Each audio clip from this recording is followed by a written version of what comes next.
Praise the Lord. Purihin ng Diyos. Magandang umaga sa atin lahat. Nawa tayo mapagpala sa umaga to at nawa ay ang bawat isa sa kanyang paggising ay pinagpala na ng ating Panginoong Diyos. Amen po ba? Ng kalakasan at ng mga ngiti sa labi. Tingnan ko nga. May ngiti sa labi ba? Yan. Hindi ngiwi, ngiti.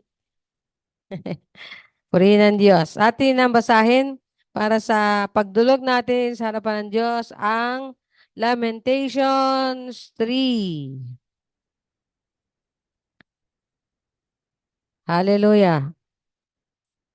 Nawala na ang karangalan ko at lahat ng pag-asa sa Panginoon.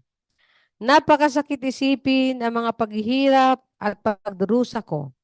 At kung palagi ko itong iisipin, manghihina ako. Pero, nanunumbalik ang pag-asa ko kapag naalala ko na, ang pag-ibig at awa ng Panginoon ay walang katapusan. Iyan ang dahilan kung bakit hindi tayo lubusang nalipol. Araw-araw ay ipinapakita niya ang kanyang habag. Dakila ang katapatan ng Panginoon. Kaya sinabi ko sa aking sarili, ang Panginoon, ang lahat para sa akin, kaya sa Kanya ako nagtitiwala. Mabuti ang Panginoon sa mga nagtitiwala at umaasa sa Kanya. Mabuting matyagang maghintay sa pagliligtas ng Panginoon. Mabuti para sa isang tao na kahit bata pa ay matuto ng sumunod. Kapag tinuturuan tayo ng Panginoon, tumahimik tayo at pag-isipan itong mabuti. Magpakumbaba tayo sa harap ng Panginoon at huwag mawala ng pag-asa. Kapag sinampal ka sa isang pisngi, ibigay mo pa ang kabila at tanggapin mo rin ang pangungutya ng iyong mga kaaway. Dahil hindi tayo itatakwil ng Panginoon magpakailanman. Pero kahit nagpaparusa siya, ipinapakita pa rin niya ang kanyang habag at ang napakalakit walang hanggan niyang pag-ibig sa atin. Dahil hindi siya natutuwa na tayo'y saktan o pahirapan. Ayaw ng Panginoon na apihin ang mga bilanggo o baliwalain ang karapatan ng tao. Ayaw din ng kataas-taasang Diyos na ipagkait ang katarungan sa sinumang tao. Nakikita niya ang lahat ng ito. Walang anumang bagay na nangyayari na hindi pinahihintulutan ng Panginoon. Ang kataas-taasang Diyos ang nagpapasya kung ang isang bagay na mabuti o masama ay mangyayari. Kaya bakit tayo magrereklamo kung pinarurusahan tayo dahil sa ating kasalanan? Ang dapat ay siyasatin natin ang ating pamumuhay at magbalik loob sa Panginoon. Buksan natin ang ating mga puso at itaas ang ating mga kamay sa Diyos na nasa langit at sabihin, Panginoon, nagkasala po kami at naghimagsik sa inyo at hindi nyo kami pinatawad. Naggalit kayo sa amin at inusig kami at walang awang pinatay. Tinakpan niyo ang mga ulap ang inyong sarili para hindi nyo marinig ang aming mga dalangin. Ginawa nyo kaming parang basura sa paningin ng iba't ibang bansa. Kinutya kami ng lahat ng aming makaway. Dumanas kami ng matinding takot, panganib, pagkasira at kapahamakan. Napaluha ako dahil sa kapahamakang sinapit ng aking mga kalahi. Patuloy akong iiyak hanggat sa tumunghay ang Panginoon mula sa langit. Labis akong nasaktan sa sinapit ng mga kababaihan ng aking lungsod. Hinahabol ako ng aking mga kaaway na parang isang ibon kahit na wala naman akong nagawang kasalanan sa kanila. Sinubukan nila akong patayin sa magitan ng pambabato at paghulog sa balon. Halos malunod na ako at ang akala ko'y mamamatay na ako. Doon sa ilalim ng balon, tumawag ako sa Panginoon. Pinakinggan niyo ang pagmamakaawa ko at paghingi ng tulong. Dumating kayo nang ako'y tumawag at sinabi niyong huwag akong matakot. Tinulungan niyo ako sa problema ko, Panginoon, at iniligtas niyo ang buhay ko. Panginoon, nakita niyo ang kasamaang ginawa sa akin ng mga kaaway, kaya bigyan niyo ako ng katarungan. Alam niyo kung paano nila ako pinaghigantihan at ang lahat ng binabalak nila laban sa akin. Napakinggan niyo, Panginoon, ang mga pangungutya nila at alam niyo no, ang lahat ng binabalak nila laban sa akin. Buong araw nilang pinag-uusapan ang pinaplano nilang masamang laban sa akin. Masdan nyo, nakaupo man sila o nakatayo, kinukutyaan nila ako sa magitan ng pag-awit. Panginoon, parusahan niyo sila ayon sa kanilang ginagawa. Patigasin niyo ang mga puso nila at sumpain niyo sila. Sa galit niyo, Panginoon, habulin niyo sila at lipulin nang mawala na sila sa mundo na ito. Nanalangin si Jeremias. Tayo'y manalangin. Ama, sa mga salita ito ni Jeremias, naramdaman namin ang naranasan niya nung araw na siya'y nangangaral at ayaw siyang pakinggan at sa kanya nagagalit ang mga tao, mga kababayan niya. At naranasan niya ihulog sa balon, lunurin, at kahit sa bandang huli, nung mangyari na ang kanyang hula na galing sa inyo, Ama, tinapon siya sa Ehipto. Lahat ng yan naranasan niya. Pero sa kabila nun, inalala niya yung kabutihan, katapatan. Sabi niyo nga, lagi ito, araw-araw meron na kahabagan loob ninyo at pag-ibig nyo at ang katapatan nyo ay pangwalang hanggan. Ganon din kami sa aming paglapit sa inyo, sa lahat ng aming kalagayan, O Diyos. Parusahan nyo man o hindi, Panginoon. Maramdaman man namin to o hindi, Ama. Nariyan ka sapagkat hindi kailanman lilimutin ang iyong sumpa at pag-ibig sa amin. Ang sinumpaang pag-ibig nyo sa amin, ang sinumpaang kaligtasan nyo sa amin, never, never, Panginoon nyo, i-abandon ito o alisin sa aming lahat na mga nagtiwala at sumasamba sa inyo. Di man kami makasunod ng 100% Lord sa inyo, Panginoon. Meron kang paraan sa aming lahat. Salamat, O Diyos, sa habag at tawa, pag-ibig at katapatan. Purihin, sambahin ang pangalan ng Diyos, ating Amang Yahweh. Hallelujah, sa pangalan ng Jesus, sa ating dalangin. Amen and amen. Makinig lang tayo sa awit.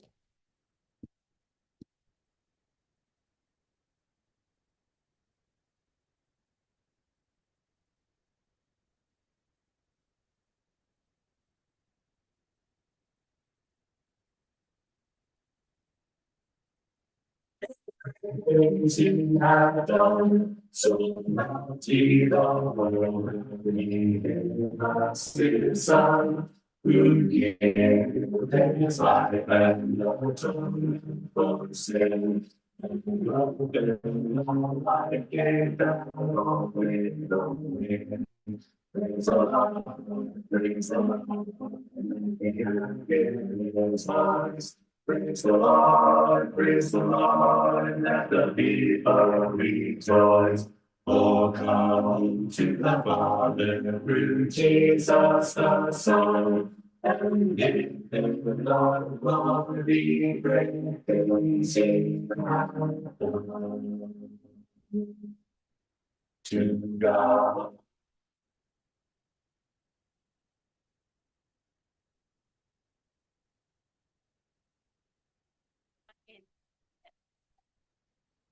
Amen. To God be the glory. Great things He has done. Kaya dahil doon, on that note, sabi nga tayo na ay maghahayag ng kadakilaan ng Diyos sa ating buhay. Amen? Meron bang ginawa ang Diyos sa ating buhay itong nakaraang linggo? Mas lalo na dumaan ang bagyong Christine. Pagka bumabagyo, anong tumatakbo sa isip at puso nyo? Nung nakaraan ay sobrang lakas. Parang dilubyo na talaga. Grabe yung lahangin doon sa Laguna nung pangalawang araw. At doon dumaan. Kasi unang araw, medyo hangin, pumipito.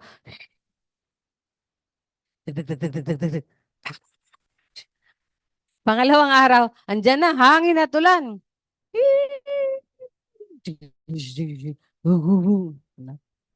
Pangalawang araw, yun, nag-pray ako. Yung madalas namin prayer, naalala ko nga, no, madalas namin prayer ng aking mga apo, pinapalayas ko yung bagyo. Alis, bagyo, sa pangalan ni Jesus, alis na, layo, doon, punta sa dagat. Minsan, punta sa bundok. Minsan naisip ko, pag sa bundok, at bumaba ng bundok yung ulan, ano din, baha. Kaya mula noon, lagi ko na sinasabi, punta sa dagat, doon, sa pinakamalayong karagatan. Kahit gaano kadaming ulan, hindi babaha doon kasi dati ng tubig yun eh. Ang problema lang doon, na sobrang hangin at maguli-uli doon, mag-ano yun, tidal wave naman, tsunami. Anyway, nung sumunod na, ay itong gabi na yon, kinabukasan na nahimig na, kaya purihin ng Diyos. Anyway, yun naman talaga projection din ng pag-asa na natupad yung projection nila. Ibig sabihin, ay hindi lumihis, hindi nag-stay, hindi na gano'n, kundi talagang tumawid lang. Gano'n. Ang problema ay, yun nga, nasalan tayong Camarines Sur at Batangas. Mamaya pagpe-pray din natin ulit sila. Amen. So, purihin ng Diyos sa pagpapala niya, no? Sa pag-iingat niya. At higit sa lahat, siyempre sa blessing na provision niya sa atin lahat. Amen ba? May provision ba ang Lord sa atin? Naman. Nagtatabaan pa kaya? May tumataba dyan.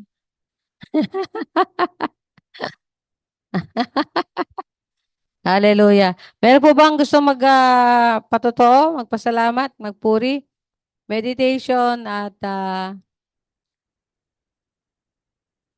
Bible share o kaya song share o kaya devotion share. Yan. Kayo na mag-sharing po tayo sa umaga na to.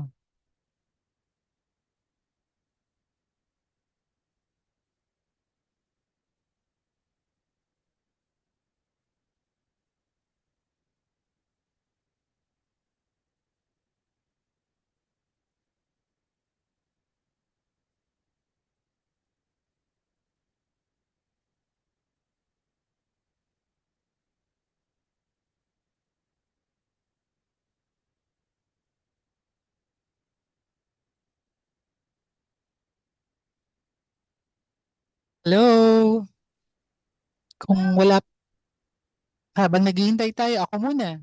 Pwede po, pwede po. Medyo Go ahead. hintay-hintay tayo. Saglit po. Okay ba? Malinaw ba yung aking microphone? Malinaw pa sa sinag ng araw. Yan, very good. So ano po ang current issue sa panahon ngayon? Ang current issue ay, alam na natin, ang investigasyon na nangyari sa ating government, sa Senado at sa Kong House of Representatives. Congress yun tawag doon, ano? Lower House, Upper House. So isa lang lagi ang topic nila ngayon. EJK, yung nangyaring patayon ng panahon ng drug war, at si Kibuloy, at si Duterte at ang kanyang mga company, ang kanilang kampo. So talagang nape-persecute sila ngayon at iniisa-isa yung mga nangyari nung panahon ni Duterte na after 5 years or 7 years, so many years ngayon lang piinimbestigahan dahil natural nung panahon niya, syempre takot lahat mapatay o matokhang. Kaya walang kumikibo kahit na ang Kongreso o ang mga congressman at mga senador. Ngayon lang sila nagkalakas ng loob dahil nga iba ng presidente, wala na sa pwesto si Duterte.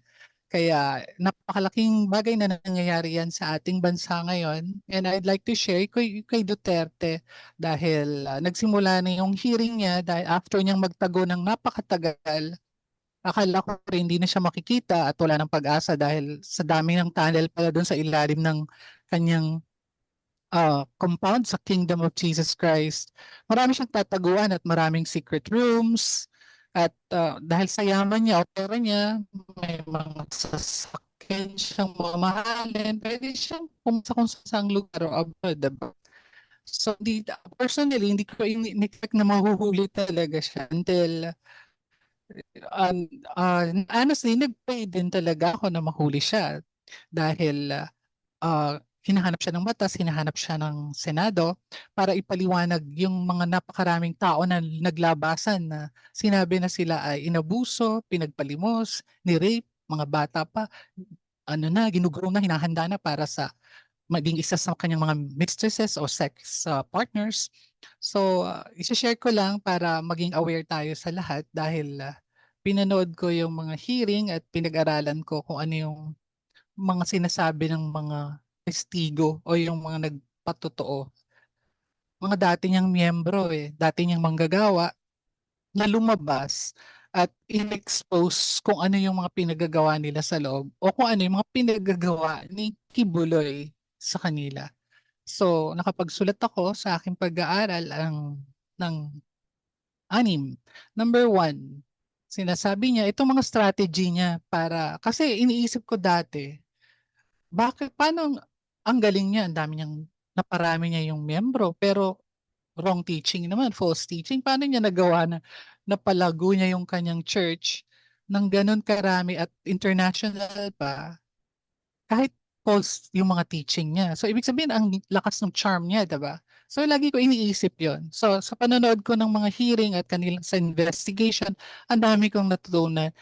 Akala ko, alam ko na karamihan, pero hindi pa. Ang dami kong bagong nalaman doon sa investigation. Una, ang strategy niya, sinasabi niya nga na, I am the Son of God. At si Jesus at siya ay naging iisa na lang.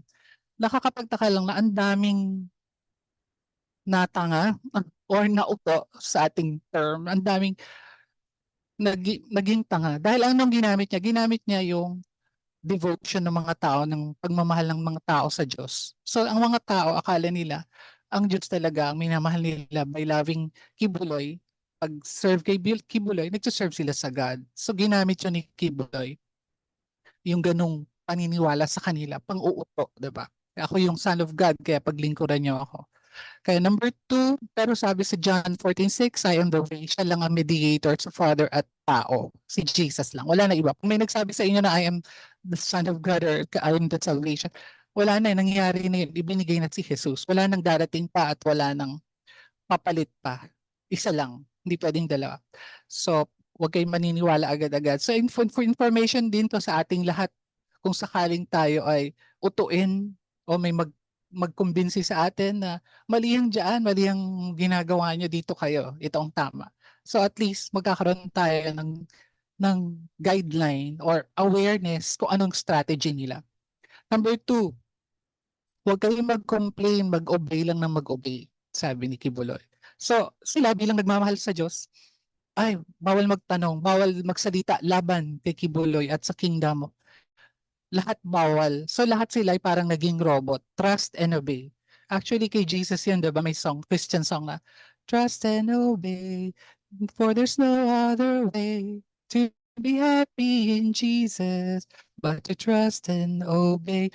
So, sumunod, magtiwala at sumunod sa Panginoon lang, sa tamang Diyos, kay Jesus. Pero inangkin na naman niya. Una, inangkin niya, I am the Son of God, I am the way, the truth, and the life. Ikalawa na to, inangkin na naman niya na trust and obey. Sumunod lang, wag tanong sa akin, which is wrong. Number three, don't be just ordinary members, sabi niya. Lahat dapat maging ministers. So sabi niya sa kanyang mga tauhan doon o tagasunod, huwag kayo manatiling miyembro, dapat maging manggagawa. So inangkin na naman niya yung Matthew, the Great Commission, yung dakilang utos sa atin. Ano ang dakilang utos sa atin sa Matthew 28? Humayo kayo at ituro nyo ang salvation ni Jesus, make disciples, ikalat nyo yung kaligtasan. So inangkin na naman niya. So talagang fake, 'di ba? Lahat nung nasa Panginoon, inaangkin niya. Naging fake siya.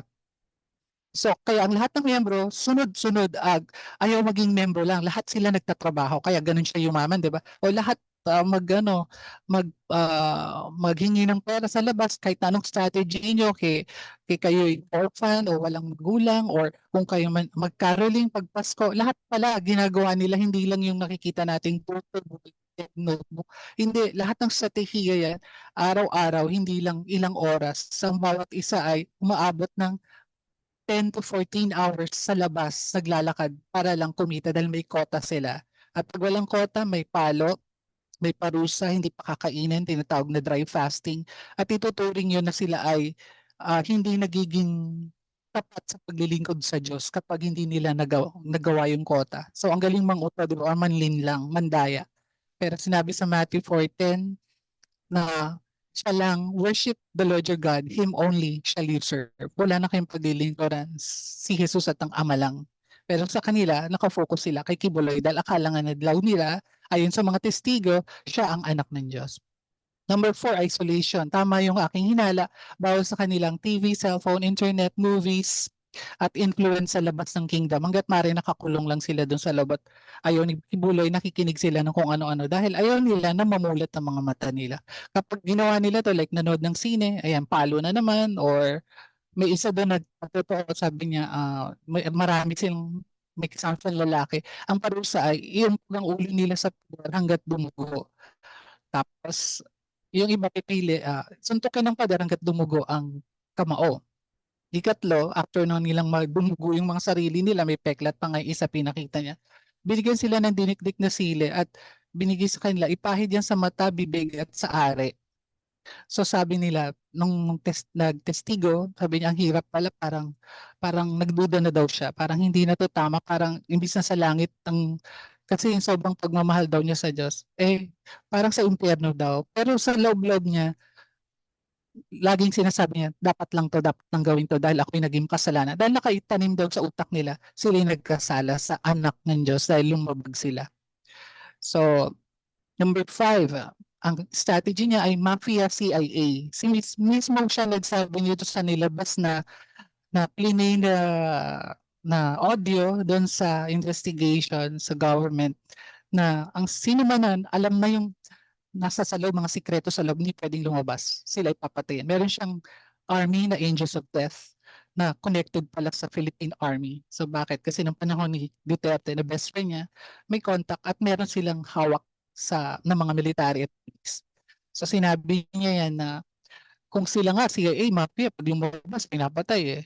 Ganun din ako dito. Kung dami na kayong alam sa loob, hindi kayo pwedeng umalis forever. Lalong-lalo na yung mga inner pastoral. Ang inner pastoral, yun yung mga babaeng pinili niya na magaganda, sobrang maganda, na yun yung mga sex slaves niya.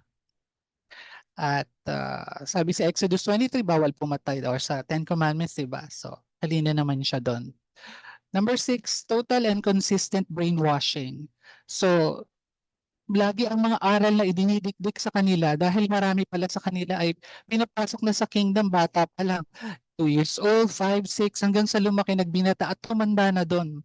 At sa mga panahon na yon, walang dinidikdik sa utak nila kundi love and devotion for God and the Son of God. At sino yung God? Siyempre siya. Kaya lumaki sila na ang tindi ang pagmamahal sa Diyos.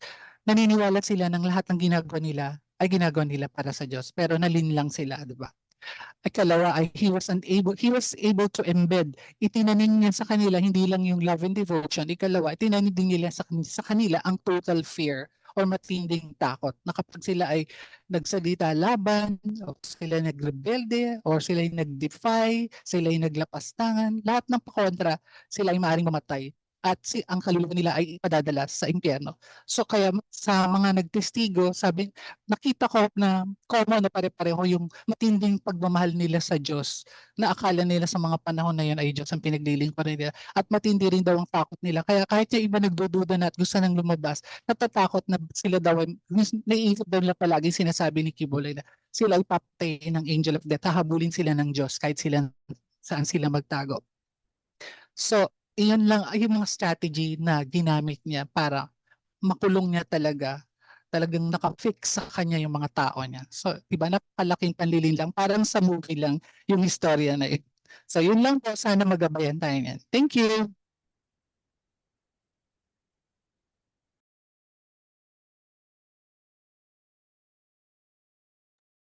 Mute. No sound po.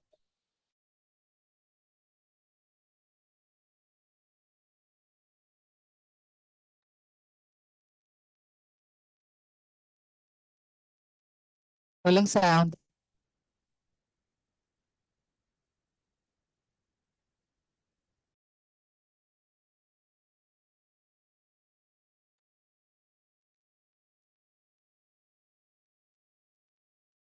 Sorry.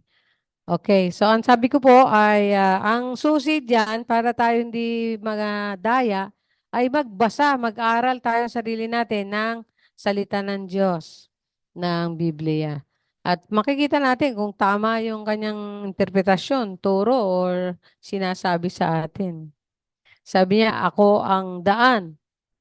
Sino ba nagsabi nun? Samantalang ang sentence nun, ang sabi ni Jesus, ako ang daan, di ba? Yun yung buong verse kung sinasabi niya, ako ang daan. Di ba? Mali na yun. Kasi dapat sinabi sa Bible, sabi ni Jesus, ako ang daan. Ang katotohanan at ng buhay. Wala makarating sa Ama, kundi sa pamamagitan ko. Kung hindi niya, kundi nung nagsabi. Sino nagsabi? Si Jesus. Kasi sabi niya, ang sabi ni Jesus. And Jesus said. Kasi ang context nun, alam niyo naman, di ba? Yung context nun, na nilapitan siya ng isang disciple niya, si Philip. Sabi niya, Lord, paano ba namin malalaman? At sumagot si Jesus. Ayan. Ako ang daan. Kaya si Jesus yun. Ayan. Praise the Lord. Salamat sa information. At alam nyo naman natin na ang katotohanan laging lumalabas. Ano po? Kaya kung ano man na totoo sa mangyari dyan, ay lalabas at lalabas. Pero sa mundo, talagang hindi totally nabubura o na reveal yung mga ganyan, no? Katulad ng pagkamatay ni Ninoy, no? Hindi naman na-reveal. May mga nakulong, pero yung mastermind hindi na-reveal. Dalawang Aquino ang naging presidente pero hindi nila ma-reveal talaga, ma-pinpoint. Sino ba talaga? Alin yung babae, yung lalaki, yung babae. Alin sa kanila, 'di ba? Pero pagdating ng paghuhusga ng totoong husgado, doon na. Malalaman natin lahat ng truths in the whole history of humankind. Praise the Lord. Anyway, yung mga Christian ay edited ang kanilang buhay. Yung mga kasalanan, burado. Nakikita lang nila yung paglilingkod nila sa Diyos. Doon makikita. Kasi binura yon ng dugo ni Kristo. Yun ang kaibahan. Praise the Lord. Dahil tayo pinatawad. So, hindi na yun nire-record yung kasalanan kasi yung ating pagsunod na lang ang recorded. Sa palagay niyo, totoo yun? Sabi niya, binura niya ang lahat ng ating mga kasalanan. Hinugasan niya. Kaya nga, and washed away my sin. Nilaban. Nilaban ka ng Diyos I'm inward, outward, upward, southward. Happy all the time. Praise the Lord. Meron pa po ba? At kung wala po, ay pakinggan natin yung summary ng Bible Project sa Lamentation.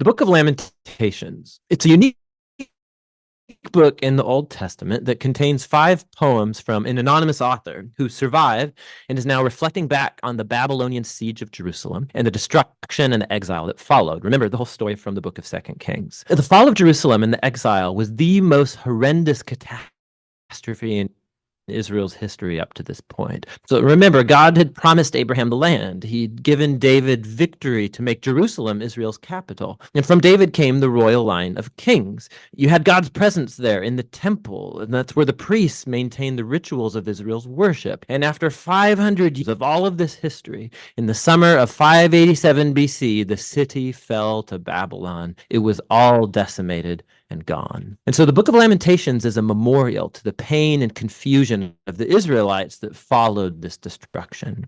Now the lament poems found here are not unique. And These biblical poems of lament, they do a number of things. They're a form of protest. They're a way of drawing everybody's attention, including God's attention, to the horrible things that happen in this world that should not be tolerated. They're a way of processing emotion. So in these poems, God's people vent their anger and dismay at the ruin caused by people's sin and selfishness. And these poems are a place to voice confusion. Suffering makes us ask questions about God's character and promises, and none of this is looked down on in the Bible. Just the opposite. These poems of lament give a sacred dignity to human suffering. So these human words of grief that are addressed to God have now become part of God's word to his people. The design of these 5 poems is very intentional. It's part of the book's message. So chapters 1 through 4 are called acrostics, which means alphabet poems. Each poetic verse begins with a new letter of the Hebrew alphabet, which is made up of 22 letters. Now, this very ordered and linear structure, it's in stark contrast to the disorder of the pain and the confused grief that's explored in these poems. So it's like Israel's suffering is explored A to Z and is trying to express something that is inexpressible. Chapters 1 and 2 each have 1 verse per letter, giving them a really similar design, but the themes are very different. So chapter 1 focuses on the grief and shame of a figure called Lady Zion. The poet personifies the city of Jerusalem as a widow, also called the daughter of Zion. And she sits alone. She's bereaved of her loved ones, devastated.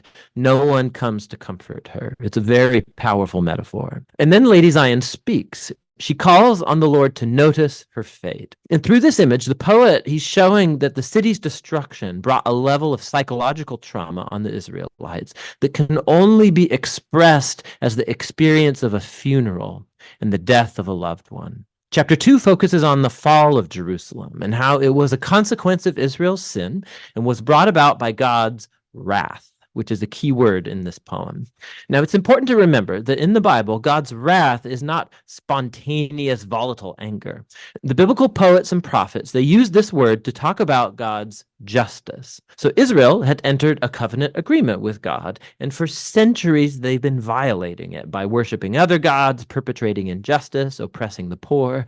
And so, yes, God is slow to anger, but he eventually does get angry at human evil, and he will bring his just anger in the form of punishment. In the case of Jerusalem, this involved allowing Babylon to come and conquer the city. And so this poem is acknowledging that God's wrath is justified, but this doesn't keep the poet from lamenting and asking God to show compassion once again. Chapter 3 breaks this design pattern by having 3 verses per letter, so it's the longest poem in the book. And the voice is that of a lonely man speaking out of his suffering and grief as a representative of the whole people. And what's interesting is that this chapter is full of language that's drawn from other parts of the Old Testament, from the laments of Job and from other important lament psalms, and even from the suffering servant poems in Isaiah. And the poet sees his hardship as a form of God's justice, like chapter 2 said. But paradoxically, this is what gives the poet hope. And it leads him to offer the only hopeful words in the whole book. Because of the Lord's covenant faithfulness, we do not perish. His mercies never fail. They're new every morning. How great is your faithfulness, O God. So I say to myself, the Lord is my inheritance. Therefore, I will put my hope in him. So the poet reasons, if God is consistent enough to bring his justice on human evil, then he'll also be consistent with his covenant promise to not allow evil to get the final word. And so for this poet, God's judgment is the seedbed of hope for the future. Chapter 4 goes back to the same alphabet structure as chapters 1 and 2, and is a vivid and disturbing depiction of the 2-year siege in Jerusalem. And it contrasts how things used to be in Jerusalem of the past and how terrible they became in the siege. So children used to laugh and play in the streets, but now they beg for food. The wealthy used to eat lavish meals, but now they eat whatever they can find in the dirt. And the royal leaders used to be full of splendor, but now they're famished and dirty and unrecognizable. And the anointed king from the line of David has been captured and dragged away. So the poem's power comes from the shock of these contrasts, and it's exploring the depth of the suffering that Israel brought on itself. Now, the final poem is unique because it breaks the design pattern. It's the same length as all of the other alphabet poems, but the alphabet order is gone. It's like the poet can't hold it together anymore, and his grief has exploded back into chaos. The poem is a communal prayer for God's mercy. Israel begs God not to ignore their suffering or abandon them. And the poem offers a long list of all of the different kinds of people who were devastated by the fall of the city. They ask God not to forget these people, and they lament on behalf of others, giving voice to their pain. Suffering in silence is just not a virtue in this book. God's people are not asked to deny their emotions, but voice their protest, to vent their feelings and pour it all out before God. The book ends with something of a paradox. The poet acknowledges that God is the eternal king of the world, but also that Israel's circumstances make them feel like God is nowhere to be found. And so the final words of the book leave this tension totally unresolved. It asks, unless you've totally rejected us, and the book ends. The poet doesn't offer a nice, neat conclusion, much like our own experiences of pain and suffering. The story of the Bible doesn't end here, but this very important book shows us how lament and prayer and grief are a crucial part of the journey of faith of God's people in a broken world. And that's what the book of Lamentations is all about.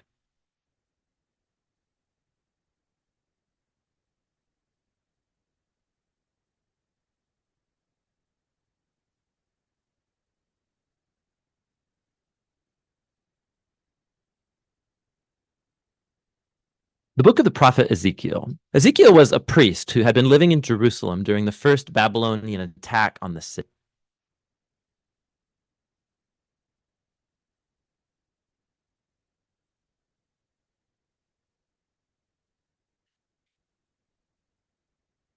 Alam niyo na. Ang kasunod, Ezekiel. Yeah. Alam niyo na yung kasunod na lamentation. So, yung una sa 5 libro, aklat ng propesiya ay Isaiah, Jeremiah, Lamentations, Ezekiel, Daniel. So, nandito tayo sa Lamentations. Sa Tagalog, Isaias, Jeremias, Panaghoy, Ezekiel, Daniel. Yung 5 na yun yung tinatawag na major. Sabi nila dahil nga mahaba. Pero, itong Lamentation, 5 chapters lang, di ba? At pinagtatalunan nila kung sino sumulat kasi wala namang nagsabi. Pero syempre, sinunod nila yung kay Jeremiah. At naturally, yung time na yun, si Jeremiah, yung propeta, nung time na binihag ng Babylonia ang Israel. Tapos nung binihag, ito yung itinuloy niya. Pagkatapos bihagin at sunugin ang templo at ang buong bayan ng Jerusalem, no? Yung wall, sinira, yung temple, sinunog, destruction, total destruction ng city of Jerusalem, which is the worship center of Israel, ay yun ang iniiyak ni Jeremiah.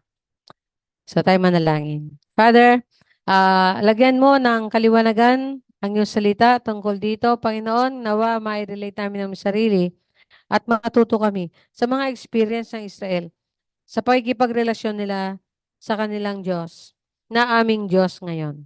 Salamat po na meron kaming ikalalago, meron kaming ikatutuwid, ikabubuti, ikatututo. Sa lahat ng ito, Panginoon, na experiensya ng Israel sa kanilang pakikitungo, saka sa gitna ng kanilang covenant o tipanan ng Diyos na lumikha sa kanila, ay meron sila mga na-experience. At yan ay dahil sa kapahintulutan ng kanilang Diyos namin ngayon. Salamat, purihin ka. Hallelujah. Fill us with the Holy Spirit. Cleanse us, so Father. Teach us in Jesus' name. Amen. Amen. So, itong lamentation o panahon na ito, panaghoy, nangyari ngayon yung mga 500 plus BC, no?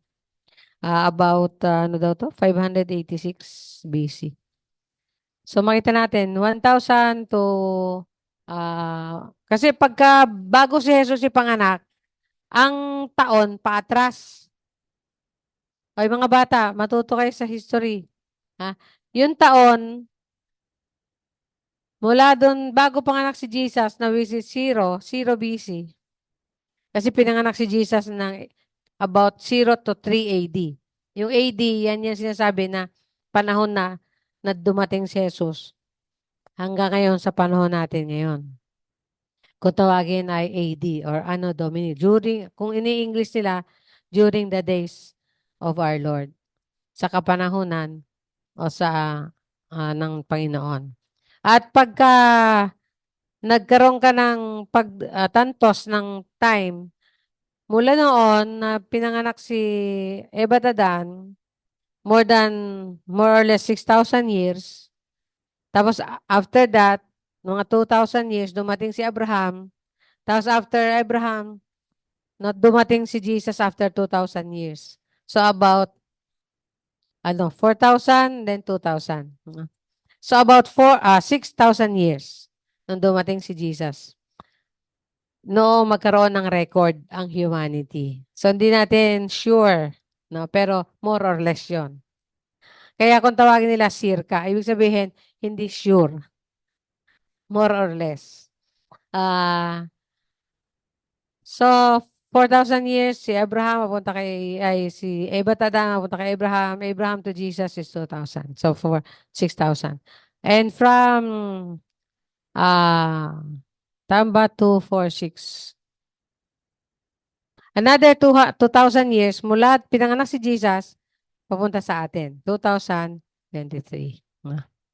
Actually, sa pagtantos ko noon, 2,000 lang yun 2,000. Kaya lang, actually, kasi yung nagkaroon ng, yung Genesis, na wala pang tao, it is undated. Kahit yung panahon ni Eva Tadan, hindi alam yung date. Kaya more or less, iniisip ko, 6,000 years sila. No? 4,000 years sila, mali pala. Sorry, bro. 4,000 years sila. Hanggang sa atin ay 6,000 years. 2,000. So, 2,000 plus 2,000 plus 2,000, meron tayong 6,000. So, iniisip ko lang, although hindi naman ako theologians, ay 7,000 years lang dapat ang humanity.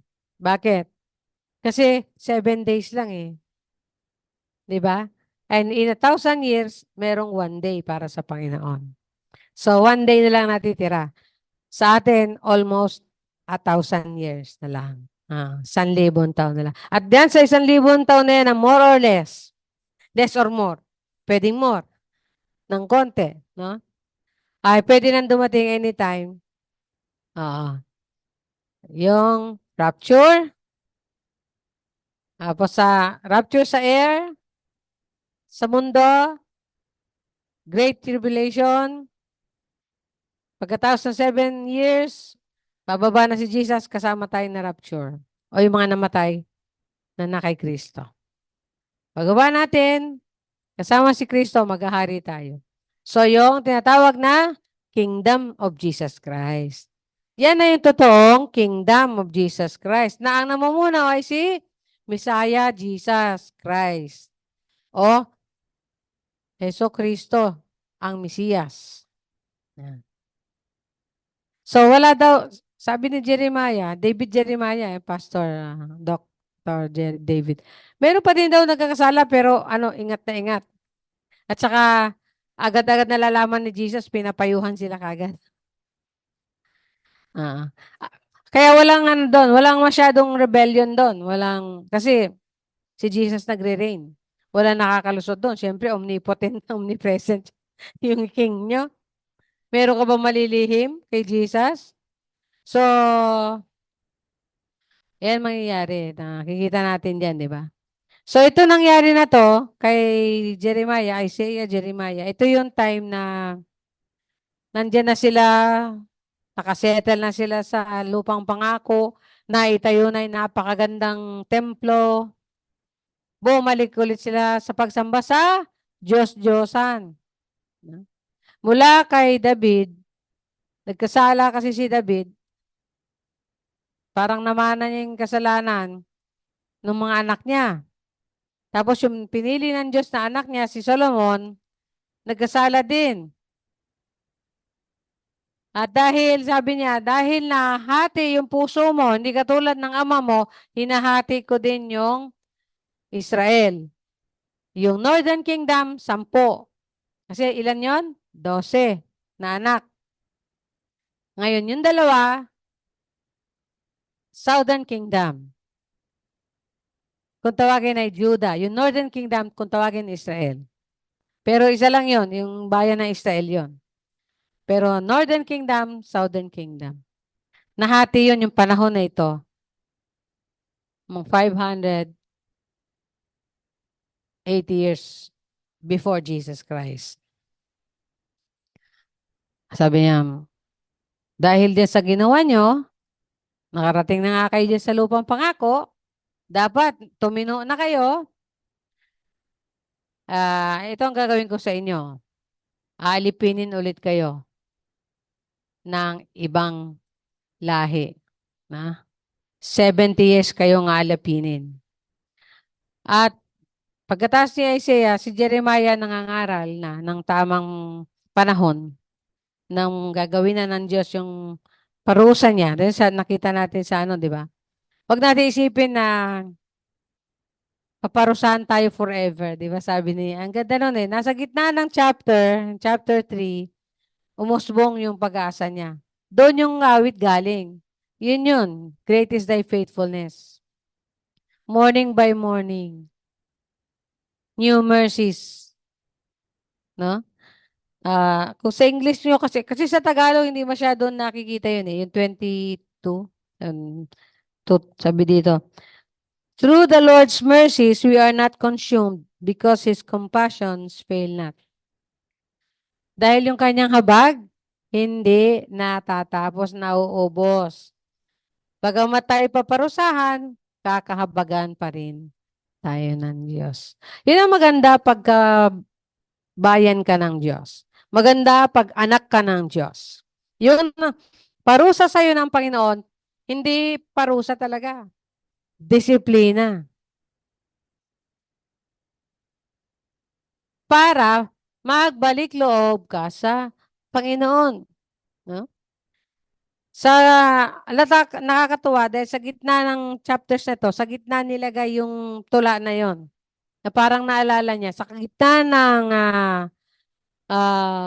distraction. Biro mo, ikaw, makita mo, no, di ba, yung glory. Ang ganda ng temple, laki.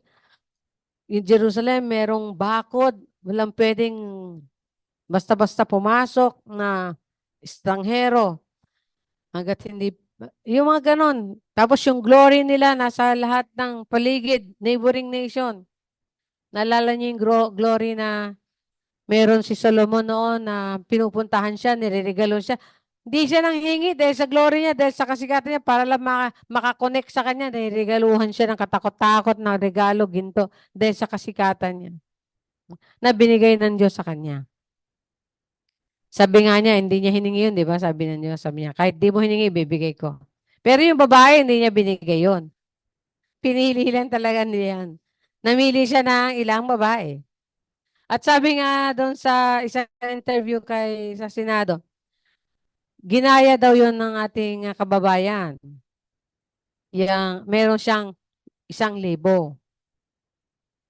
na babae sa paligid niya. Ginaya niya yan. Kasi sa Solomon, merong 700 na asawa, 300 na kabit. Ba't di pa niya ginawang asawa lahat? Okay, ginawa niyang kabit lahat. Ba't ganun? No? Meron pang asawa, kabit. 700, 300 na babae, 1,000. No? Sabi nila, ginaya din daw ito nung kingdom. nung leader ng kingdom. No? Anyway, siguro nakikita niya, binabasa niya ito, magandang gawin to. Maganda tong sabihin, magandang gawin. No? No? Oo. Pero hindi natin alam, di ba? Is it the truth? Totoo ba? Lahat ng binibintang nila sa taong ito? Pero mahalaga, tayo alam natin kung ano yung katotohanan sa harapan ng Diyos. Hindi, wala tayong pakialam sa iba. Hello? Ang isipin nyo yung sa'yo, akin. Isipin ko yung akin. Bahala kami ng Lord, mag-uusap kami doon. Ngayon, bahala kayo ni Lord, mag-usap. Total, sino ba yan? Naalala ko nung nakipag-usap sa akin yung daddy ko noon. Sabi ng mga kapatid ko, kung sabi mo nga si dad. Pero sabi ko, di ikaw magsabi. Pag naman si dad, kung sabi mo kapatid mo, aba, ikaw magsabi. Ganon yon. We deal with our own life. We are accountable for our own doing. Anong sa Tagalog yon? Bahala tayo sa sarili natin. Gawa. Buntot natin, hila natin. Hindi mo pwedeng hilayin yung buntot ni Nonoy. Buntot niya yon, hila niya yon. Ibig sabihin, sarili niya yon. Oo. Kanya-kanyang pananagutan. Yon ang sabi ni Cleo. At ngayon, sinasabi naman ni Kaina ngayon, diba? Aho-aho. Ija-ija. Ayan. Buntot mo, hila mo. Tagalog yun eh. It's an Tagalog, Filipino idioms. Ibig sabihin, pag ikaw ang may sala, ikaw dapat ang kaparusahan.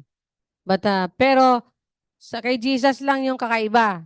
Tayo nagkasala, sa kanya yung parusa. Di ba? Tapos, sa kanya yung kamatayan, sa atin yung buhay. Di ba? Siya lang ang may karapatan at siya lang may kayang gawin yon. Walang ibang propeta na namatay para sa kasalanan ng sanlibutan at ng buong sangkatauhan at nabuhay ulit. Sinong propeta? Sinong mga sinasamba ng mga tao? Si Buddha, si Confucius, si Tao, mga Chinese, madami yan eh. Yung mga Tao ang apelido, Tao, hindi Tan, Tao. Sino pa? Si Muhammad, sinusunod nila. Pero hindi ko alam kung hindi nila yung Diyos pero sinusunod nila. Na? Ang kilala nila si Allah. Na makapangyarihan. Diyos. Sa Tagalog daw yun, Diyos. Ayan. Pero paano ka ba makarating sa Diyos? Di ba sabi ni Jesus? Ay, para makilala mo ang tunay na Diyos, yung aking Ama, kilalanin mo yung anak. Siya kasi yung nagpahayag. Siya yung nagkatawang tao. Siya yung nagsaad ng mga katotohanan. Siya yung nag-reveal ng bagay-bagay sa kalangitan. Yan. So, tuloy tayo dito. Sa Lamentation, so ito, no, pagka ikay anak ng Diyos at ikaw ay nagpatuloy sa kasalanan, nagsamba ka sa Diyos-Diyosan, di ka nanampalataya sa Kanya. Na, lagot ka. Susumbong kita. Ha? Ganun ba yun, Noy? Ang maganda dito, yung yung lamentation, nananaghoy siya sa kalagayan ng nangyari sa Jerusalem. Yung capital city of Israel, which is the worship city, Jerusalem. Kung tawagin to Zion, Mount of Zion. Ibig sabihin, it is the mountain of worship. Dahil po, hill to paakyat at nasa burol, nasa taas ng burol. At ang galing ang galing din niya mag-position ng kanyang temple, di ba? Pataas, nakikita. Pag pupunta ka doon, nasa paligid, nasa baba. Tapos yung taas, makikita nyo yung temple. Pero nawasak to.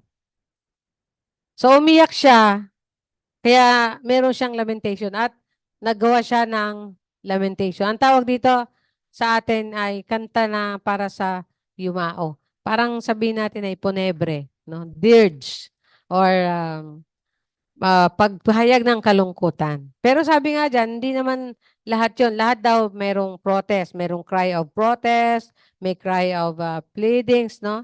Yung dito sa lamentation. Pero mahalaga, nasasaad mo yung gusto mo isaad sa Diyos. Nasubukan nyo na ba ito mga bata? Subukan nyo na ba kung ano yung, kunyari, nalungkot kayo? Sa Diyos kayo nagsumbong? Nasubukan niyo na ba? Na makipag-usap sa Diyos, no? Kausapin niyo lang siya parang kaibigan niyo, parang tatay, parang nanay, parang kapatid. Pero na siyempre merong kakaibang respeto, paggalang, kahit na kayo close. Kasi minsan ng TV, tsaka yung mga pelikula, no? Pinapakita nila yung closeness nila kay Jesus. No, sa pelikula ni Marian at saka ni Ding Dong. Ang tawag niya doon sa Diyos, Lods. Lods, Lodi, idol, parang ganon. No? Kasi pinapakita yung ano, di ba, yung closeness. Pero there must be reverence. Alam mo yung reverence or awe, no? Yung paggalang na may pagkatakot. Ayan. Paggalang na may pagkatakot. Although close tayo kay Lord, na para lang tayong friend. Kaya sabi niya, we have a friend in Jesus, di ba? Pero ang talaga naging closeness natin, friendness natin ay kay Holy Spirit. Meron tayong paggalang na may pagkatakot na paggalang. Ganon. Kakaiba yon. Na. Kaya, in a way, yan. Yan. Relationship ng parents sa children. Na kahit halos magkaedad na sila, dahil lumaki na yung mga anak, hindi pa rin pwede nila sasabihin, pare. Oo. Sasabihin mo sa, tatay mo, dahil kainuman mo na, sabihin mo lang, pre, hindi, mali ka, pre. Hindi yon. Dapat meron dong, meron niyang boundary. Na, ano yun, kabastusan yon. Kaya kahit na tayo close na close kay Jesus, hindi pwede yung close na parang sumulang batukan paminsan-minsan, di ba? Hindi ganon. Paggalang, merong paggalang. At merong Lord, meron po. Oo, meron mga boundaries, no? Hindi pwedeng pantay na pantay. So, ganun 'yon. Sa relationship ng mga ano na to, ganun, ay merong humility, may pagpapakumbaba. Kaya pag lumapit tayo sa Diyos, mas gusto natin nakaluhod, di ba? Kasi gusto natin ipahayag na nagmamakaawa tayo, nagpapakumbaba tayo. Nakita mo yung mga picture na ginagawa doon sa project, di ba? Nakaluhod tapos nakaganyan. Nagmamakaawa. Lord, ano nangyari sa bayan namin? Durog na durog. Sabi na, kung ito daw si Jeremias ay nabuhay sa panahon ngayon, at naging katulad lang natin siya maghayag ng salita, ang sasabihin daw niya, o di ba sabi ko sa inyo, ay kayo maniwala sa akin eh. O ano ngayon? O di ba? Ano ngayon? Kita nyo. Kasi, di ba? Oo. Pero siya hindi. Umiyak siya sa nangyari. Pero alam niya na yun talaga ang mangyayari. At ang masakit pa niyan, ikaw kasi, ang dami-dami mo sinasabing negative, tuloy nangyayari, di ba? Ganon? Huwag ka kasi magsasabing negative. Nangyayari tuloy, ang ginawa sa kanya, hinuli siya, kinuha siya. Bukod sa, nandyan lagay sa balon na may tubig, halos marunong. Pinakahuli, dinala siya sa Egypt, tinapon siya sa Egypt. Huwag ka makabalik-balik. Pag bumalik ka, papatayin ka namin. In-exile siya. Pero hindi siya na umiiyak doon. O umiiyak siya sa kalagayan ng hindi rin siya umiyak sa parusa kasi inisip niya at the end of this punishment, sabi niya, great is thy faithfulness. No? Ano ba yung kanta yan, Bena? Yung morning by morning, new mercies. Di ba? Ano yung kanta natin? Great is thy faithfulness. Ano ba daw great? Yung maiksi lang. Yung, the, ha? Yung dating luma. Yung ano. Yung luma. Yung luma, yung dating luma. yung new mercies I've seen. Ano ba? Nalimutan natin. Ano ba yan? Tak, tak, tak.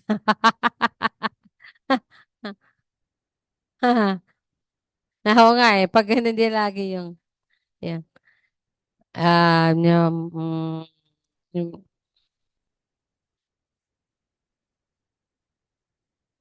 yun yung hymn. Pero yung hindi hymn, yung pinakanta lang natin na chorus. Kasi sa hymn, morning by morning, new mercies I see. 'Di ba? Yung hymn, yung hindi yung hymn, yung chorus lang. Mamaya, yung merong great is thy faithfulness. Ayan. 'Di ba? Sabi dito, yung mamaya maalala natin 'yon. Ayun, they are new every morning. Yon, the steadfast love of the Lord never ceases.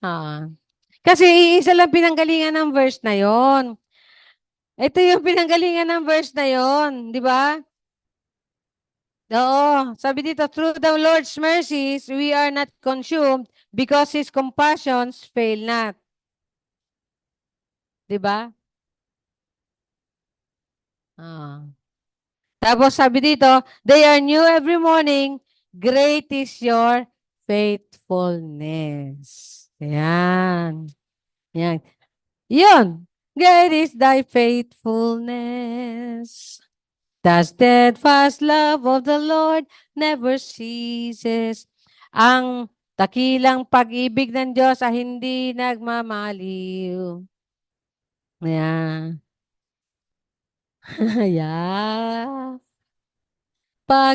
Daloy pagpapalain ang mga buhay namin. Pero yun wala sa version. Ang nasa version yung chorus na. The steadfast love of the Lord never ceases. His mercies never will come to an end. They are new every morning, new every morning. Great is thy faithfulness, O Lord. Great is thy faithfulness. Yan. Sa kabila nun, ay pwede ka pa rin umasa. Sabihin natin na, ano ba nangyayari sa buhay natin? Nagwarde-warde. Sa kabila nun, pwede ka pa rin umasa. Gibang-giba ang buhay nila noon. Nandun sila sa, pero nalimutan mo, baka nalilimutan nyo. Sabi niya, kaya kayo nagaganyan dahil sa inyong mga katigasan ng ulo. Dahil sa inyong pagsalangsang. Dahil sa inyong pagtalikod sa Diyos. Although hindi lahat ng sufferings galing sa pagtalikod sa Diyos. Hindi lahat ng sufferings dahil sa kasalanan mo. Hindi po. Pero, itong nangyayari to sa Israel noong time na yon ay dahil sa pagtalikod at kasalanan nila sa Diyos. Pagsira niya sa kanilang tipanan. Pagsira niya silang kontrata. Sinira niya yung usapan natin, agreement natin, covenant natin, tipanan natin, sumpaan natin, sinira niyo, di ba? So, may mga provision. May mga, may mga agreement. Pag di na kayo sumamba sa akin, palo kayo. Sabi niya, ang isa sa mga term doon na ginagamit ng Diyos, dahil ni-reject nyo kami, dahil ni-reject nyo ako, for you have rejected me, I will also reject you. Dahil tinanggihan nyo ako, tatanggihan ko rin kayo.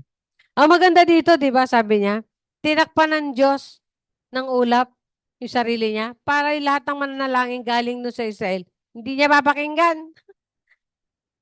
Although, imposible hindi niya mapakinggan ang panalangin ng isang tao. Pero ang ibig sabihin doon, kahit naririnig niya, nagtetengang kawali siya sa iyo dahil sa kasalanan. Pero tong si Jeremiah, hinayag pa rin niya ito. Sa gitna ng naging kaguluhan, sa gitna ng naging kapalaran.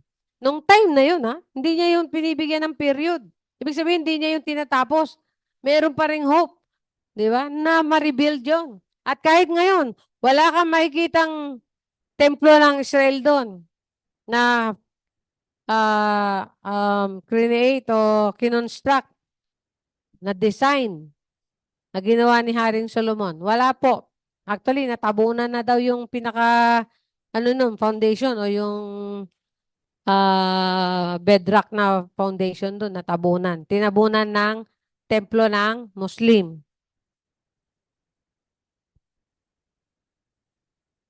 Dahil nga sa kasalanan ng... Pero alam niyo, pagka, yung mag-download kayo ng sa Bible, sa ng TLV, andun yung makikita yun doon, mga taong Hudyo, mga Hudyo na convert into Christianity. Hindi lang sila naging Bible believer, naging worshiper and believer and follower ni Jesus. Mahirap din kasi mangyari sa kanila yun eh. Mahirap talaga nilang paniwalaan yun eh.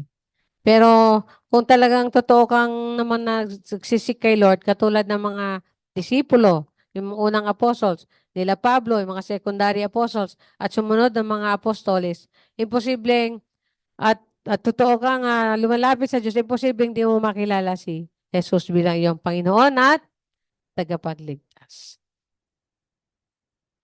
Ewan ko ba, minsan hindi rin natin maintindihan ng tao, di ba?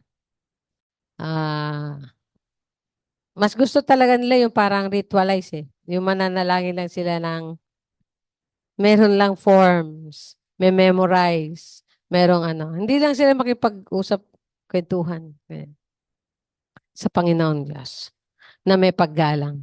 Yan. Parang katulad ng sinabi niyang picture ng ama at anak. No? Yan. Madami daw, sa relationship natin sa Diyos, madaming picture na ginagamit eh. Master, servant. Di ba? Lord, worshiper. Pagka nakita niyo yun, iba yung nagiging picture. Di ba? Father and son. Di ba? Iba yung picture nun eh. Pero pag nakita mo nga teacher, student, yan. Yan ang mga picture ng relationship natin kay Lord. At ang pinaka-paborito natin ay yung father and son. Hindi natin nakalimutan. Paano yung relationship na totoo? Na creator, creation. Mahirap. Nakakatakot yun, di ba? Oo. Yun talaga. Stick to the rules. No? Yung God and man lang. God and man. Hirap yun na relationship.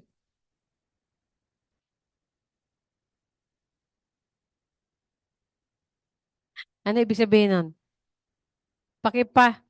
Paliwanag. Ano relationship nila sa Diyos? Paano? Creator and creation.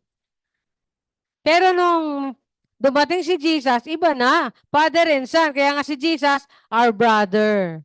Jesus, our brother. Di ba? Yan ang pinakagusto natin. Ayaw natin yung master servant.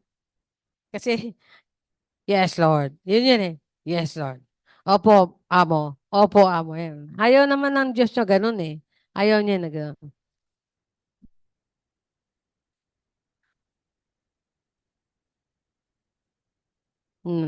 Meron naman din. Hindi, mas favorite lang natin talaga yung father and son relationship. Anyway, tingnan natin kung sino si Jesus dito. Si Jesus ay katulad din daw ni Jesus na naghoy siya sa Jerusalem noon, di ba? Sabi niya, "Oh, City of Jerusalem, kailan ba ako magtitiis sa inyo?" Si Jesus mismo nagsabi niyan. No? Pero iba yung senaryo doon. Si Jeremiah naghoy dahil sa kasalanan at sa nangyari. Si Jesus na naghoy dahil sa katigasan ng ulo ng kanyang bayan at sa alam niyang mangyayari para sa kanila kung hindi sila makinig at magsisi sa kanilang mga kasalanan. At meron pa rin gusto kong ano dito, i-emphasize na pananaghoy, yung mourning. Ang pananaghoy din ni Jesus diyan, naging panaghoy din ni ni Pablo at ni Santiago, no? Panaghoy dahil sa kasalanan. Yan. Mourning for sin. Sino kaya yung sa atin mag-ano, yan yung dapat gawin. Kunyari magre-repent ka, mag-humble down ka, no? Mananaghoy ka, mag-fasting ka. In relation to fasting, no? Ibig sabihin, malulungkot ka. Kunyari, nakita mo na patuloy ang pagsamba ng ating mga kababayan sa Diyos-Diyosan. Dapat it's about time for us to mourn for it. Kaya sabi doon sa, kaya natin yung second Corinthians. Second Corinthians 12. Kung di ako nagkakamali.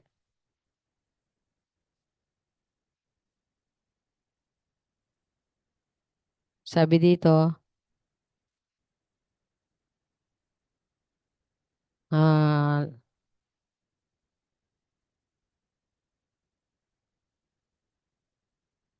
sabi sa verse 21. Sabi niya, unless when I come again, my God will humble me among you, and I shall mourn for many who have sinned before and have not repented of the uncleanness, fornication, and licentiousness which they have practiced. Sa Tagalog, 2 Corinthians 13:21.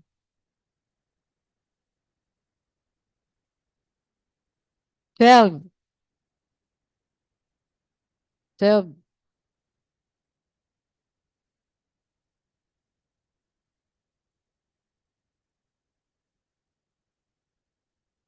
Yan. Sabi dito, nag-aalala ako na baka pagdating ko riyan ay ipahiya ako ng aking Diyos sa inyong harapan. At baka maging malungkot ako dahil marami sa inyo ang nagkasala na hanggang ngayon ay hindi pa nagsisisi sa kanilang kalaswaan, sexual na immoralidad at kahalayan. At sa James, Santiago, tingnan natin James 4 ba? Na sabi dito yung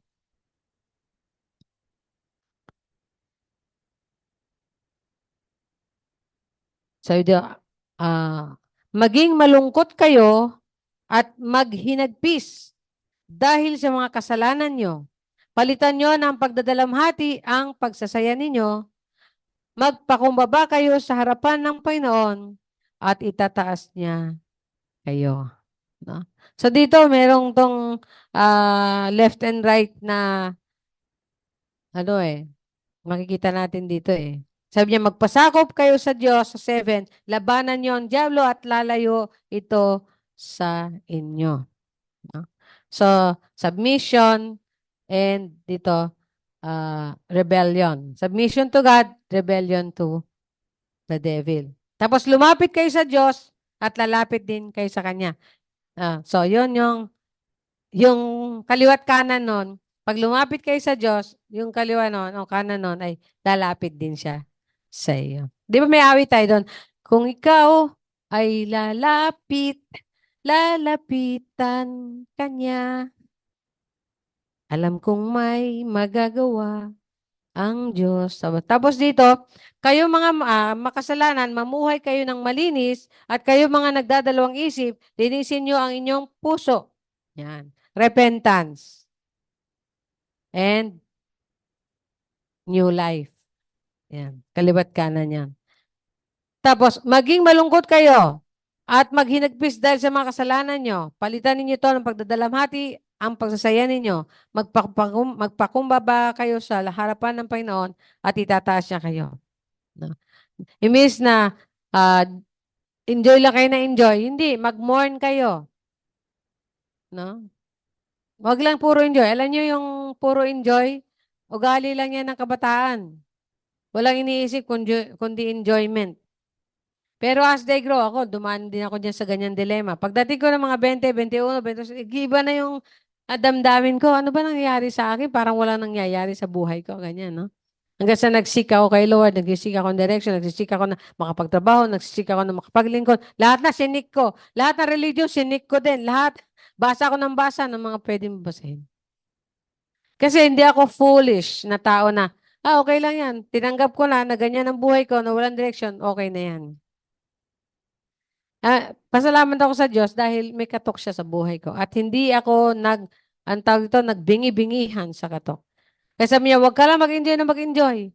Kasi alam mo yung mga, sabi niya, yung mga nag-enjoy, lagi lang gusto, enjoyment, enjoyment. Yan yung mga ginagawa ng mga naglalasing. Enjoy lang na enjoy, di ba? At the end of the day, kahit sumakit ulo kinabukasan, okay lang yun. At least nag-enjoy. Pero sabi, wag na kayong mag-enjoy, maging malungkot kayo, no? Yung morning, yung fasting, no? Yun yung ang kaano nito, yun talagang ultimate joy. Ano yun? Yung pagpapakumbaba sa harapan ng Diyos. Sabi niya, pag nagpakumbaba, yung kabila ay itataas ka. Diba? Magpakumbaba, kay itataas. Purihin ang Panginoon. Sa buhay ng mga Israelita, siguro natutunan dapat nila to kung naniwala sila ng totoo sa tinanggap nilang Biblia noon na Tanak. Yung Torah, Nevi'im, and Ketubim. Ito ay hindi ko alam yung lamentation nasa Ketubim. No? Either na nasa Ketubim o Nevi'im. Kasi hindi ko masyado pa ma-memorize yung mga iba. Kasi yung mga classification yung tatlo na yan eh. At least yung Torah, alam lang natin yan. 5 books of Moses yan. Pinaniniwalaan nila to eh. Kaya sabi nga ni Jesus, binabasa niyo ako hindi niyo ba ako na-realize? Nababasa niyo yung tungkol sa akin, hindi niyo nalalaman, naalala, hindi niyo ba na-realize, hindi niyo ba naintindihan? So tayo, let us not be foolish. When we read the Bible, understand what the Lord is saying. Tayo manalangin. Ama, salamat. Hallelujah. Hindi lang basta enjoyment, Panginoon, dapat namin gawin, kundi dapat, Diyos, ay magseryoso kami, mag-mourn kami, mag-fast kami for the sin of the world, for the sin of our country, for the sin of our fellow men, for the sin of ourselves, of the family. Panginoon, we must learn to pray and seek your word, seek your presence, seek your forgiveness, seek your cleansing, seek your guidance, Father in heaven.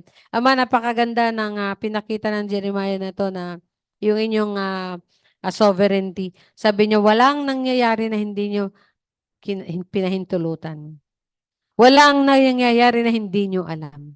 Kaya yan, yung sovereignty na yan, Lord, we submit to that. Lahat ng nangyayari sa amin, Diyos, kung ano man yung plano mo, sabihin mo. Kung ano man yung plano mo, Panginoon, gabayan niyo kami. Kung ano man yung ginagawa niyo sa amin, gusto niyo ituro sa amin, gusto niyo pakita sa aming buhay, Panginoon. Hallelujah. Let it be. Show us your will, O God in heaven. Dahil yan, sabi nga, iisang dahilan, for your loving kindness is everlasting and your faithfulness remains and fail not, Lord. Hallelujah. Hindi nagmamali. Yung loyal love nyo remains forever and ever sa inyo mga pinilit minahal. At yan, kami, Panginoon, na sumampalataya, sumamba, kumilala sa inyong pagka-Diyos, sa pag-aalay nyo na yung sarili, Panginoon Jesus, sa kaligtasan na inalay nyo sa amin at tinanggap namin sa aming pananampalataya. Salamat po. Purihin ka sa pangalan ni Jesus. Amen. Magandang umaga sa atin lahat.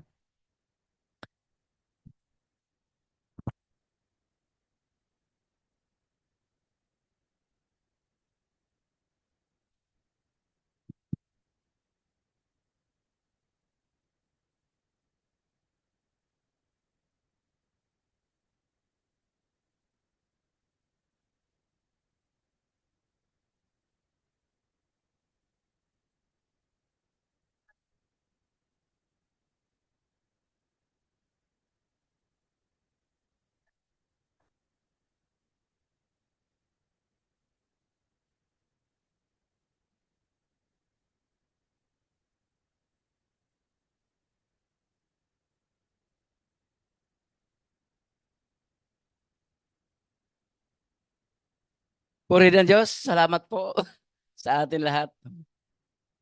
Magano tayo sa ating pagbibigay sa Diyos. Handa natin sarili sa ating pagbibigay sa Diyos. Puri ng Diyos. May babasahin lang dito sa awit. Hallelujah. Sa awit 51. Hallelujah. Hello. Sabi dito sa 51 verse 17, ang handog ko, O Diyos, na karapat-dapat ay ang pakumbabang pusong matapat. Puri ng Diyos. Ang Diyos naman talaga ay nagbibigay sa atin ng pakinabang para maan ang puso natin ay masumunod sa Kanya. Tayo manalangin. Salamat, Panginoon, sa oras na ito. Ikaw ang Diyos nakasintro sa aming puso. Salamat kasama ka namin ngayon. Ikaw ang nagbibigay ng kalakasan ng bawat isa, lalo sa mga kapatiran namin, lalo sa mga kapitbahay namin, Panginoon.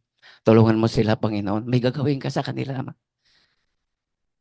Tama ang sinasabi mo na hindi ka napabaya sa mga anak mo, Panginoon.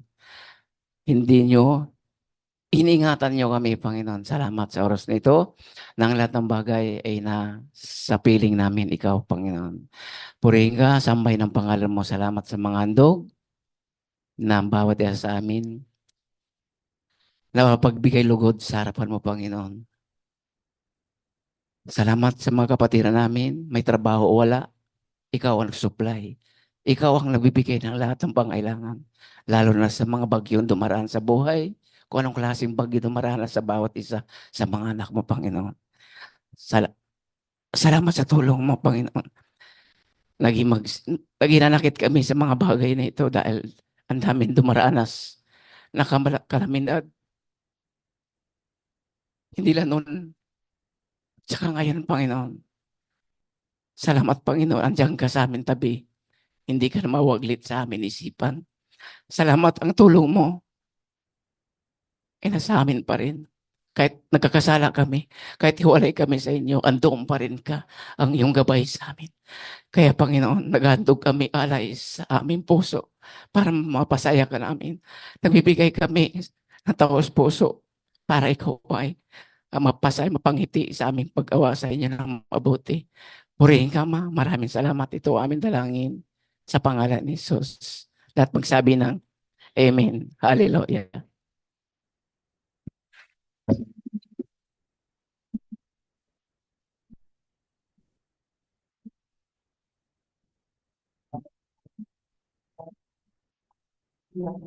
Sa buhay ko, ako'y panalo. Pagkat may Kristo ang kapartner ko. Kahit may krisis sa mundo, hirap magnegosyo, may lamig niya manong El Nino. Sabi nila ay wala nang ginhawa. Nasa'y nasa Amerika. Sabi ko naman ay okay lang niya. Pagkat ako ay may sandigan. Diyos ay buhay. Ay magbigay. Ikaw ay nagtanim, tiyak may ani, kaya tutuwa mo ini. Diyos ay buhay. Ay magbigay. Ulan ka na lang paglalagyan, pera mo pinapula. Magbayad man ako sa Meralco, tubig at telepono. Ay di ka pagkasan, di papawasan, upang sa lutay maiwasan. Kahit may sale pa sa Q-Mart, panday ko pa sa Uniwine. Ay di ka gatusin, Diyos ang unan, pagkat ito ang kanyang piling. Diyos ay buhay, ay magbigay. Kapag ikaw ay nagtanim, tiyak may ani, kaya tutuwa mong kakiling.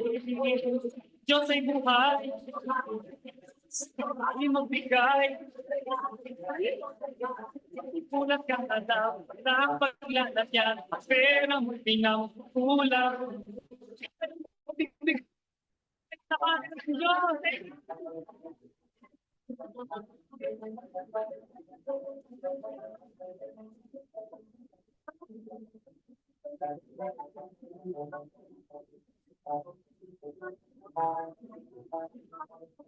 Magbayad man ako sa merado, sa aking tubig at telepono.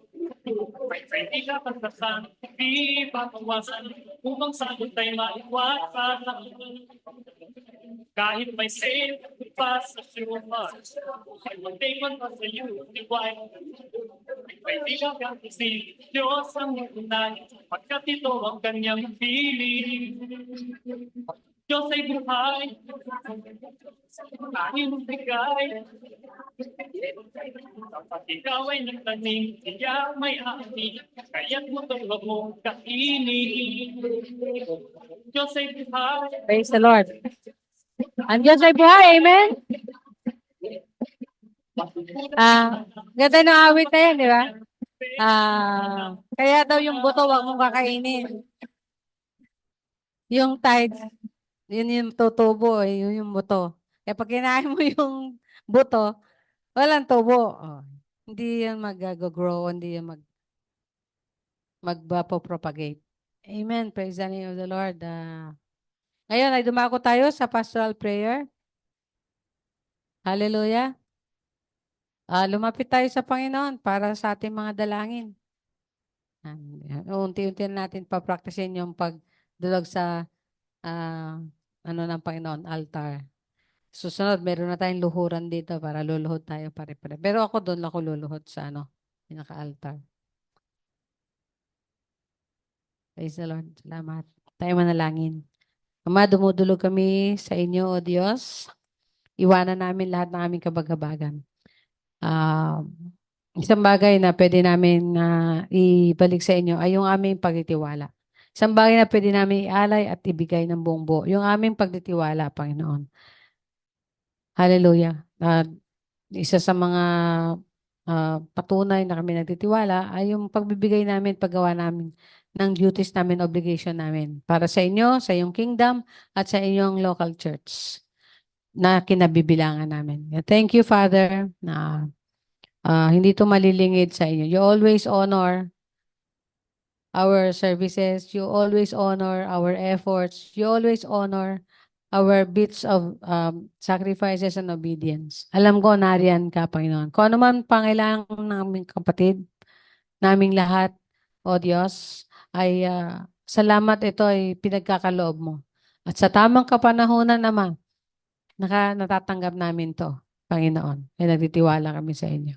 At iniiwan namin ang lahat ng aming dalangin sa trono na yung biyaya, sa paanan mo, Ama naming Diyos. At sa pangalan ni Jesus, sinaangkin namin na ito pinakinggan nyo. Sa pangalan ni Jesus, sinaangkin namin ang aming mga dalangin, hinaing, lahat ng aming mga katanungan man ito, Panginoon, direction man na hinahanap namin, at lahat ng bagay na abilin nyo o salita mo, pangungusap mo na hinahanap namin ay pagkakaloob nyo sa pangalan ni Jesus. Panginoon, salamat po. Hallelujah. Thank you, Lord. We give you glory for blessing our family. As we lay our hands, ilay hands nyo ang inyong sarili at angkinin ang blessing ng Lord as we lay our hands on us, Father. Laying our hands, you bless us today. You bless our family. You bless our loved ones. Hallelujah.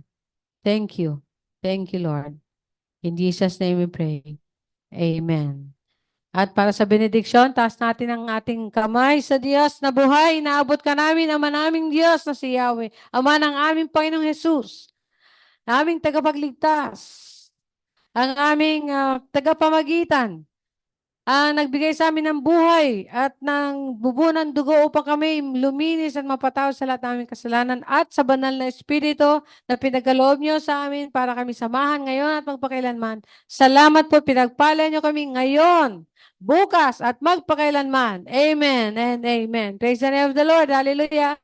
Magandang documentation po.